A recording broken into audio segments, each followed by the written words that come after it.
My name is Miles Baker. I'm the Assistant Festival Director of the Toronto Comic Arts Festival. This is our 10th anniversary and our 8th show. Pretty sure it's the 8th show. And it's our 5th consecutive year at the Toronto Reference Library. This year we're expecting well over 20,000 people to attend the show across all of our events. This year's show is our biggest in scope ever, with more venues, more exhibitors, more countries around the world represented. And they've all come here for a free public festival, and it's going really well today. We have our big guests this year are Art Spiegelman, David B., the Hernandez brothers, and there's actually 26 of them, so I probably shouldn't list all of them, but a personal favorite of mine is Taiyo Matsumoto, and his presentation also includes a gallery presentation at the Japan Foundation. We've partnered with local games creators to create a whole stream called Comics versus Games, and that involved a gallery show with a track mode, a game exhibition with the Toronto Hand-Eye Society, and a one-day exhibition that was going on Saturday today at Benso Miso called the Bit Bazaar.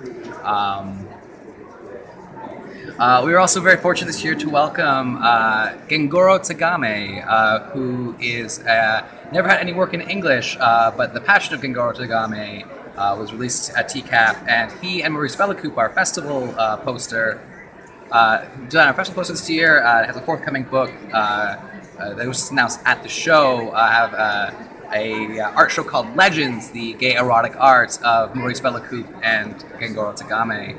And that has a few other events around it as well.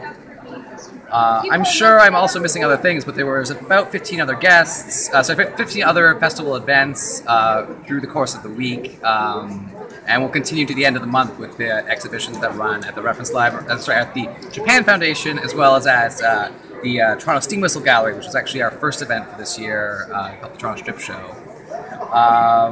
Yeah, it's been a great show. It's a personal highlight of my life working on this festival. It's a real labor of love, and I think it shows. I think people are having a really good time today, and the artists seem to be happy as well. That's all we could really ask for.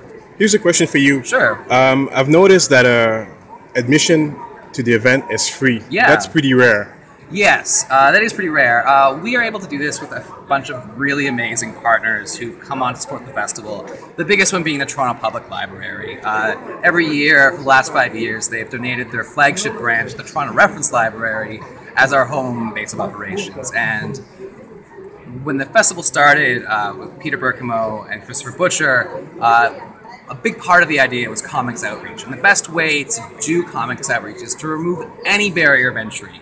And the best way to do that is make sure that the festival is free. So the Toronto Reference Library offers us a venue that is open to the public. People are used to coming to the library, and it allows us to be a free festival. In addition to that, we have amazing sponsors, especially the Beguiling Books and Art, which are our premier sponsor. They give us a ton of support and logistical support and a lot of staff hours. This year also presenting sponsors Owl Kids, who do all of our kids stuff. Just a great, amazing exhibitor area, as well as a huge room for kids-only programming. And then this year, Seneca College came on board to sponsor all of our adult programming, which happens at the Bloor Marriott, the Pilot Tavern, and Fortuna restaurants on Cumberland Street. So with those three major ones, and then a ton of consular support from all over the world, we're able to bring guests. And many local sponsors as well. Again, about 24 sponsors this year, so I would bore you listing all of them. Well, thank you very much. No problem.